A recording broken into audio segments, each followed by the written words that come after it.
Et quand je suis allé à Cuba, de nombreuses choses, je pourrais expliquer. J'avais loué une voiture, on m'a volé la voiture, finalement c'était la boîte de location qui volait les voitures qu'elle louait elle-même pour pouvoir les récupérer ensuite après avoir fait une escroquerie à l'assurance qui leur permettait de vivre. Tout ça évidemment c'était des boîtes d'État. Donc on voit bien comment l'économie pouvait fonctionner.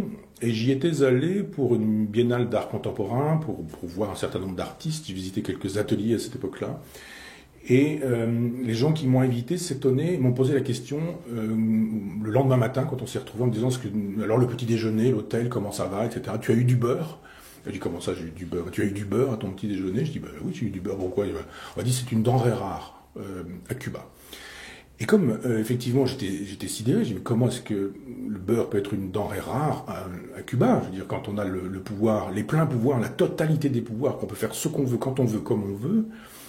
Comment peut-on faire de telle sorte qu'il n'y ait pas de beurre sur la table du quidam? Je ne parle même pas du quidam, puisque moi j'étais un occidental dans un hôtel réservé probablement aux occidentaux. On imagine qu'effectivement le beurre n'existait pas à Cuba, puisqu'on faisait savoir que c'était une denrée rare. Je dis mais vous ne pouvez pas avoir des vaches pour avoir du lait de façon à faire du beurre, de sorte que ce beurre soit sur la table de la totalité des Cubains?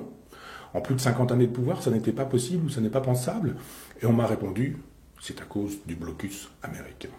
Et le blocus à bon dos, je lutte contre les mythes et contre tous les mythes, donc je pense que les États-Unis sont coupables de ce dont ils sont coupables, mais qu'ils ne sont pas coupables de ce dont ils ne sont pas coupables. Et je veux bien imaginer qu'il y ait des culpabilités américaines, c'est un autre débat, on peut l'ouvrir, et je ne suis pas contre le fait qu'on puisse l'ouvrir. Je l'ai déjà plusieurs fois ouvert en faisant savoir que les Américains sont arrivés le 6 juin 1944 en Normandie, avec une opération qui s'appelait Overlord, ce qui en français veut dire suzerain, et qu'il y avait donc un désir pour les Américains de vassaliser la France. Ça, ce sont des choses pour montrer que je ne suis pas un suppôt ou un défenseur absolu des États-Unis. Parenthèse fermée, juste pour dire que le blocus a bon dos. Je pense que un dictateur qui ne donne pas du beurre à son peuple est un dictateur. Et voilà pourquoi, quand Jean-Luc Mélenchon nous dit que Cuba n'est pas une dictature, eh bien, j'ai des craintes. Sale temps pour la démocratie, sale temps pour la liberté.